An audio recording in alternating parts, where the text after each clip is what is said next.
Alright, aibva kuHarare achiuya kuGweru, but kuti akakwirei hapana anoziva. Aibva kuna bhudhi vake vanga achigara navo ari kuatachment kuHarare. Bhudhi vake mupurisa, mukadzi wavo nditicha. Saka vakamuka vakabuda vakaenda kubasawo, vakati kana makungozoenda munoisa makipa tinoisa mazuva ese.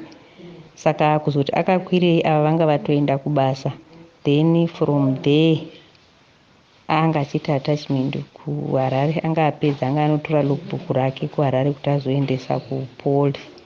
Saka ndizvo zvanga zviripo. Tinashane 19 years. Hameno kana pane zvimwe zvamuri kuda.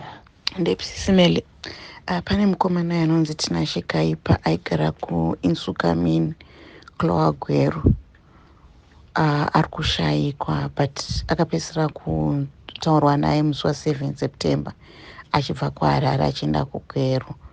Saka if you can assist in papage penyu kuti if anyone ane information, macontact numbers aripo apo. Iyo audio ndasenda ndimai vake ndandichitaura navo.